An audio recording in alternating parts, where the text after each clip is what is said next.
So alright, today we will be discussing about the stresses and member structure. So actually this is yung ibang topic nito is mga simple stresses lang.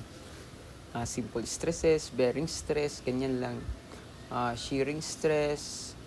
Okay, so kaya lang dito is medyo isang problem lang pero halos lahat is kukunin na natin.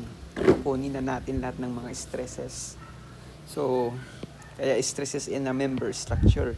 So, in a hanger shown, the upper portion of the link, ABC. So, mayroon tayong E, A, B, and C is 3/8. So, ito yung 3/8 na tinatawag dito, 3/8 inches is ito lang yan. Ito lang, ano? Tapos, yung thickness niyan, thickness. And the lower portion are each 1/4 inch. So, ito naman, yung dalawa dito, that is 1/4 inches thick. Epoxy resin is used to band the upper and the lower portion together. So, hindi siya winilding, parang dinikit lang ng resin epoxy. Yung resin epoxy is medyo matibay din naman. Matibay din naman talaga din yung epoxy resin. So, ginagamit na din siya ngayon sa mga makabagong pamamaraan ng construction. So, the pin A has a 3/8 inches diameter. So, meron tayong bolt or pinin dito sa A na 3/8 inches yung diameter.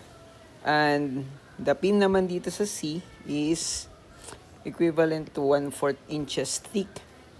Okay, so mas malaki dito yung kasi asan ba yung mas malaki, yung 3/8 or 1/4?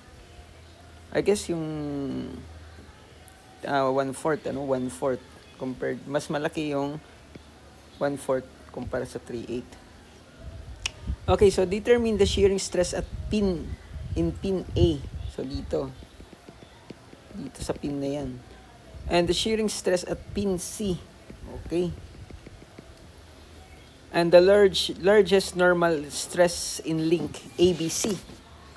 Okay, so dito na kung ano yung pinakamalaking normal stress dyan. Hanapin natin yan. So, kailangan alam mo yung paghahanap dyan. And then the average shearing stress on the banded surface at B. So, dito. Average shearing stress kasi naka-epoxy lang. So, ibig sabihin, pwede siyang mapigtas din. Pwede siyang bumaba ito. Based on the 500 pounds na loadings dito. And then the bearing stress in the link at C. So, may bearing stress din dito sa link C. Okay, so given naman tayo ng mga distances. 6 inches from A to this point. And then yung thickness ng yung lapat ng nung ating plate is 1.75 inches. And then from this point up to this point is 7 inches. And this one is 10 inches and this one is 5 inches. So, solve natin kung paano ito nangyari. Okay? So, pinakamainam na gawin mo dito is to find or to locate the value, or hanapin mo muna yung dito is what we call this one, free body diagram. Yung free body diagram, pag alam mo yung free body diagram, yun ang pinaka basic na dapat mong alamin.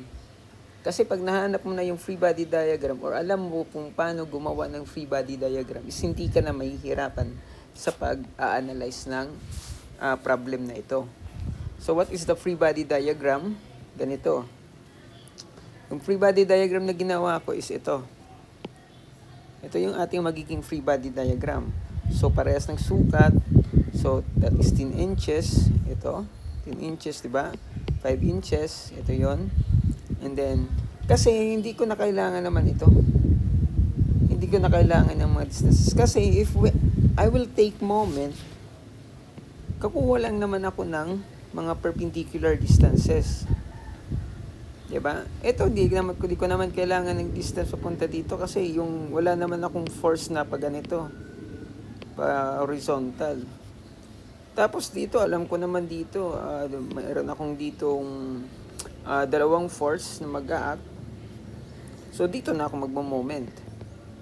Kasi ang kailangan ko muna i-solve is kailangan kong ma-solve itong FAC. Itong force niya dito based on the equilibrium. 'Di ba? Kasi ito mag-hold back yung FAC pati din naman si DY. Si DY naman is mag-hold back din naman. Kaya lang is hindi tayo magko-concentrate kasi hindi naman tayo tinatanong regarding dito. Yung tinatanong kasi dito is the almost around this ABC. Ito lang. At this portion lang. So, I don't think na isosolve ko pa to. Si DY and DX. So, ang pinakamainam kong gawin is magte-take ako ng moment dito. So, that is moment at D is equal to 0. Ito na siya sa baba. Okay, so sabihin natin it's either kahit ano yung ano nyo is rotation, pwede kayong mag-rotate. FAC positive, tapos si 500 pounds is negative kasi sumasalungat. Si FAC is umaayon sa gusto mo kung pa-clockwise ka. Kung counterclockwise ka naman, ito si FAC that is negative, si 500 pounds mo, siya naman ngayon yung umaayon. Siya naman yung magiging positive. So, it's either, kayo ang bahala kung ano yung gusto nyong gawin. Okay, so, FAC. So, FAC, ganito yung rotation ko Clockwise ako. Yung distance ni FAC, that is 10 inches. Diba? From this point, 10 inches. Minus 500 times 15. Kasi from this point to this point, kasi mapoproject dito ngayon yung force niya. Or parang magiging ganito yung force niya. So, ito yung kanyang magiging perpendicular distance. Diba? From this point. So, ganun yung ating magiging orientation. That's why we have FAC times 10, 500 pounds times 15. So, lipat natin sa kabila yung 500 times 15, magiging positive. So, divided by 10, according to our calculator, says that FAC is equivalent to 750 pounds. So, ibig sabihin, positive yung naging rotation natin or naging output. So, ibig sabihin, tama yung orientation natin na si FAC is papuntang taas. Kasi hindi na siya, kung nag-negative, ibig sabihin, babalik na rin natin yung arrow. Magiging arrow yung correct, magiging correct, i-correct kasi natin yung ano niya is, yung direction ng arrow niya. So, since positive, ibig sabihin, yung orientation natin sa FAC is correct. Tama siya. That is equivalent to tension. Kasi matitension siya, ito matitension dito yung yung AB. Yung member na yan. Okay. So, since mayroon na tayong free body diagram or nakuha na natin yung FAC, pwede na natin tong malocate. Alam na natin tong gawin sa shearing at pin A. Shearing stress at pin A. Ganito yung nangyari sa pin A na yan. I-isolate mo ito. I-isolate mo kung ano yung mangyayari dyan. Ano? Kung kaya mong gawin na magkaroon ka na ng panibagong drawing, mas mainam. Diba? Mas mainam kung kaya mong gumawa ng panibagong drawing para ma-picture out mo kung ano yung mangyayari dyan sa pin A na yan. So, ganito yung nangyayari dyan sa pin A. Kasi yung sharing stress is force over area lang. Ang problema natin dito yung area. Diba? Ganito yung nangyari dyan sa pin A na yan. Ito na yung pin. Ito na yung pin ha. In-enlarge lang natin. So, di ba mayroon tayong FAC? Si FAC kasi babalik rin na natin yan ng meron na tayong 750. So, ibig sabihin, that is the equivalent force naman na 750 to become equilibrium. Okay? So, mapipigtas ngayon, mapipigtas dito ito yung mapipigtas eh. 'Di ba? Mapipigtas siya diyan. Mahahati kasi yung pin. 'Di ba? Nagigets nyo?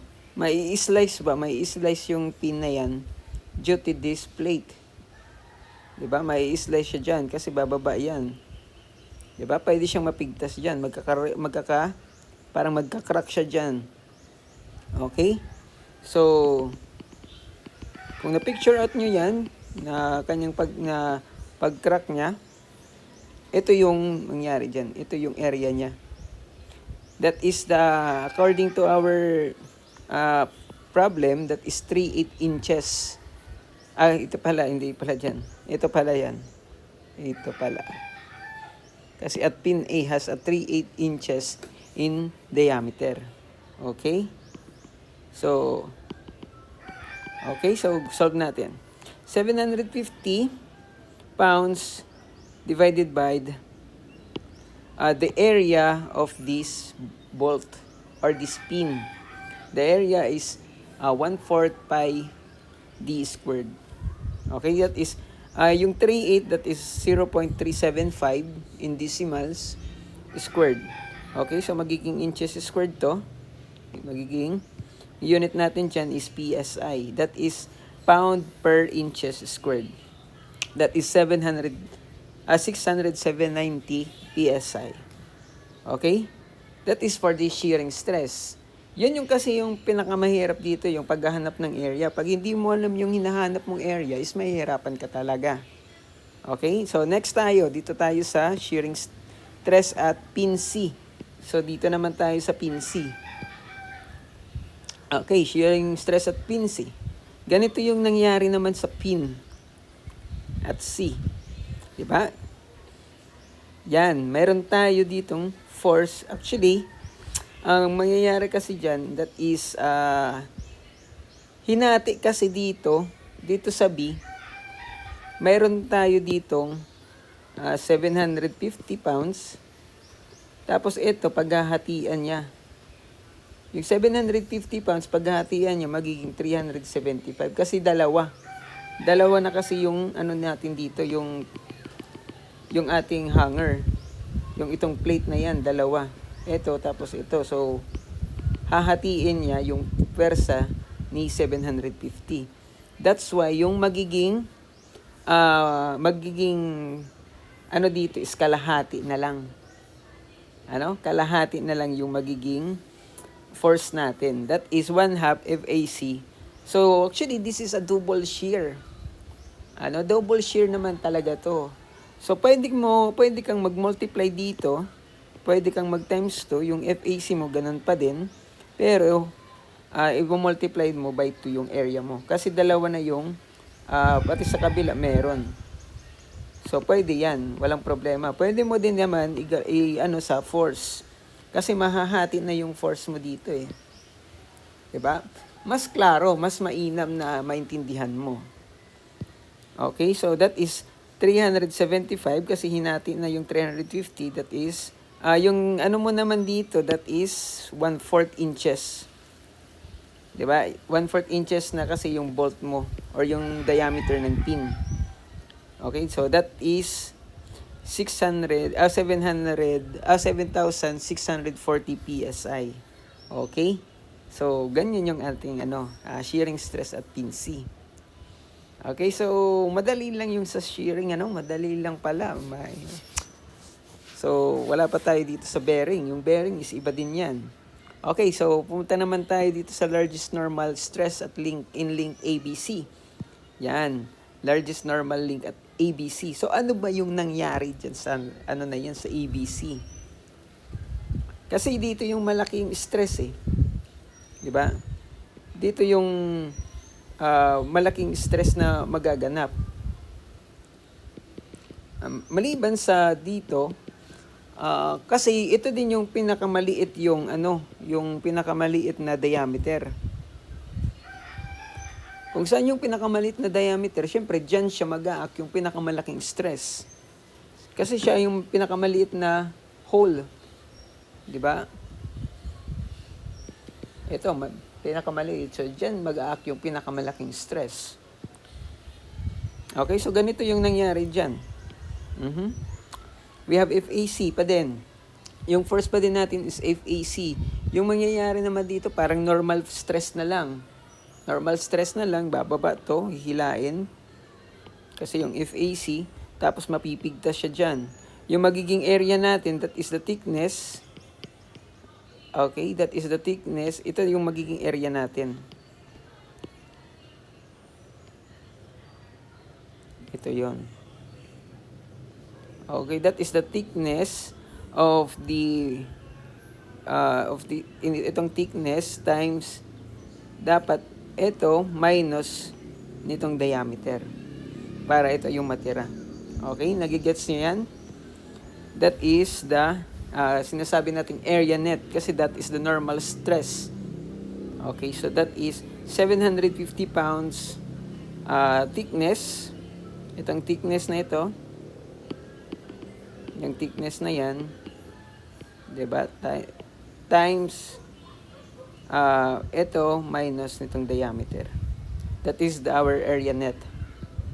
Okay, so that is normal stress at A is 2290 PSI. Okay, so madali lang pala. Letter D. What is the average shearing stress naman bounded on the surface at B? So dito naman, sa B. Okay, so ano ba yung magiging picture natin naman sa B? So mahahati din. Magkakaroon tayo ng FAC. Ito yung FAC natin. Tapos mahahati din dito. That is at 375. Paano naman yung magiging area natin? How about the area? Ano yung magiging lapat ng area? Yun yung ating magiging problema naman. So lumapat dito, that is given tayo 1.75. Diba? That is 1.75. Tapos, yung magiging, ano natin, 1.75, ano ba ito? Okay, 1.75 times 1.5. Diba? Yung lapad. Yung lapad, tapos ito, height. Okay? Kaya lang yung force natin is madidivide into 2. Or pwede ka naman din yung area mo, mag-multiply ng times 2 kasi dalawa to. Dito, tapos doon sa kabila. Diba? Pwede rin yan. Kaya lang, pag gawin mo to, i-multiply mo yung area mo sa 2, dapat yung force mo is 750. Okay? So, ganun lang siya. What that is, so ginawa ko dito is 1/2 of FAC. Yung area natin is 1.25 times 1.75. Yan. That's the average shearing stress is 171.4 PSI. Okay, next. The bearing stress naman ay in the link at C. So the bearing stress, yung bearing stress na dito, no? So, nangyayari dito, ito yung may stress na kasi, that is per bearing. Yung bearing is yung subjected na natin doon sa, that is, yung papalo talaga yung force. Magiging perpendicular yung force. So, yung kukunin lang natin, yung sinasabi nating projected area lang. Ito lang yung projected area. Not the total circumference of this one. Diba? Yung projected area lang, yung nasa taas lang, yung ating kukunin. Itong ano lang, ito lang, oh. Yung, that is, 1 diameter times the thickness. So, dito kasi sa C, ganun pa din, FAC 1/2. So, that is, 1/4 thickness yung ating sa C, kasi that is 1/4 thickness, 1/4 in diameter, times the thickness ng ating plate, that is 1/4 kasi according dito. Okay, so that is 375 divided by 0.25 times 0.25. So that is 171.4. Okay, this is how we solve this kind of problem. Diba? Importante dito na intindihan mo, kasi pag ipasok mo na dito sa problem is medyo mahihirapan ka na. So dapat maintindihan mo muna yung gustong ipahiwatig ng shearing stress at saka yung bearing stress. Yun yung pinakamaganda pa din na pag-aralan mo kung paano nag-act yung bearing or yung concept ng shearing stress, kung saan yung area, tapos kung saan yung bearing stress, kung saan yung area ng bearing stress. So, please like and subscribe naman dito sa ating discussion.